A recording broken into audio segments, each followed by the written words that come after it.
পাকিস্তানে যেহেতু আমাদের দেশের শোষণ করছে, আমাদের 23 বছরে অনেক কিছু আমাদের পিছিয়ে দিছে, ছাত্র সমাজ এটা উপলব্ধি করেছে, যে জন্য বঙ্গবন্ধু ডাকে আমরা স্বাধীনতা সংগ্রামে অংশ নিয়েছি। ওয়াবদাতে আমরা একটা অপারেশন করেছিলাম 3 জনে। পাঞ্জাবিরা তাদের খানা টানা নিয়ে আসতেছিল বিকাল তখন 3টা কি 4টা, এক্সপ্লোসিভ করার পরে সেখানে 12-13 জন পাঞ্জাবি ছিল, তারা মারা গিয়েছিল। ওইটা ভাস্ট হওয়ার পরে জনগণ বিভিন্ন দিকে সরে যাচ্ছে, আমরা তাদের সাথে মিশে গেছি। আমাদের নেতৃত্ব হয়েছে পেট্রোল পাম্পগুলি অপারেশন। পেট্রোল পাম্প অপারেশন করা মানে পাঞ্জাবিরা যেন গাড়ির জন্য পেট্রোল না পায়, জ্বালানি না পায়।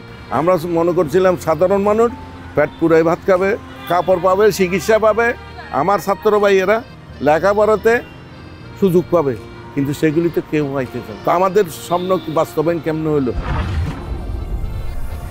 কোটার মেধার যে বৈষম্য, এই টোটাল ইস্যুর কারণে আসলে আমার মনে হয়েছে সেটা এই আন্দোলন থাকা উচিত। এই যে আমাদের ভাইকে যে মেরে ফেলা হয়েছে, এই যে আবু সাঈদের মৃত্যু, এখান থেকে কিন্তু টার্নিং পয়েন্টটা শুরু হয়। এত এত মানুষ মারা যাচ্ছে, তারা আসলে সেটার শোক পালন না করে, সেটার বিচার সুনিশ্চিত না করে, বরঞ্চ আরও কী করলো, এই যে মেট্রো রেল পড়ে গেল সেটার জন্য শোক পালন করছে, যেটা আসলে একটা সরকার থেকে কখনো একটা দেশ আশা করতে পারে না।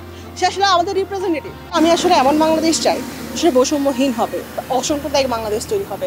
এবং শুধুমাত্র তাই নয়, আমরা যদি দেখি যে মুক্তিযোদ্ধার চেতনাও কিন্তু সেটাই ছিল। 24-এর যে গণ অভ্যুত্থান, সেটাও কিন্তু একই কাজে একই চেতনা নিয়েই আমাদের করা।